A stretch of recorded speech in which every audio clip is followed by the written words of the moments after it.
Friends, welcome to Bhavani's kitchen. இன்றைக்கி நம்ம பவானிஸ் கிச்சனில் பன்னீர் பட்டர் மசாலா செஞ்சு பார்க்க போகிறோம். அதுக்கு 2 பாக்கெட் பன்னீர் எடுத்திருக்கேன், 3 தக்காளி, வெங்காயம், சின்ன வெங்காயம் ஒரு 200-250 கிராம், கொஞ்சம் இஞ்சி, முந்திரி பருப்பு, பூண்டு, எண்ணெய் ஊற்றி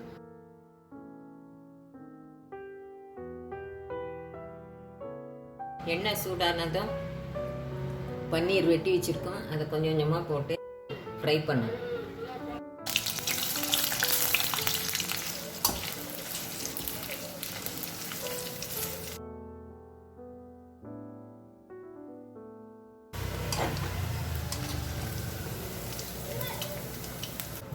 வறுத்து எடுத்துட்டோம். இப்போ எல்லா பன்னீரையும் அதே மாதிரி வறுத்து எடுத்துரும்.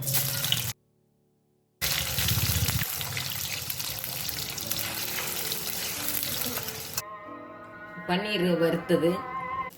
இப்போ கிரேவி ரெடி பண்ணிடுவோம். தக்காளி வெட்டி வச்சது, வெங்காயம், இஞ்சி, முந்திரி பருப்பு,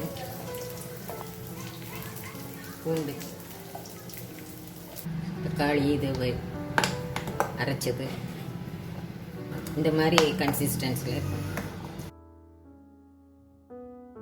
கொஞ்சம் பட்டர், வெண்ணெய் உருகினதும் வெங்காயத்தை போடணும். கொஞ்சம் போல் வெங்காயம்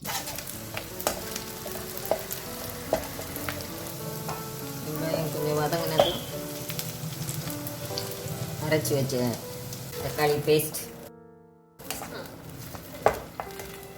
கொஞ்சம் நல்லா தண்ணி கலந்து அதையும் அதை கலவையில் மஞ்சத்தூள், தேவையான அளவு உப்பு,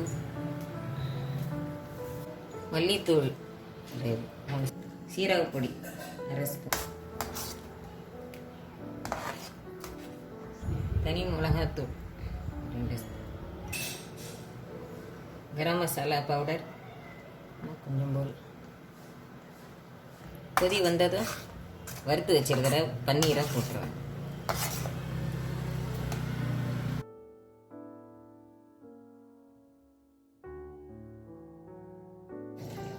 இப்போ இந்த பன்னீர் வறுத்ததை இந்த கலவையில் போட்டு நல்லா கொதிக்க விட கொஞ்சம் தண்ணி அதில் ஊற்றி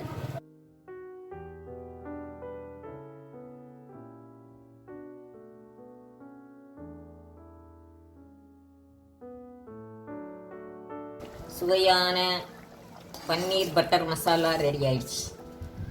சப்பாத்திக்கு தொட்டு சாப்பிட மிகவும் சுவையாக இருக்கும்.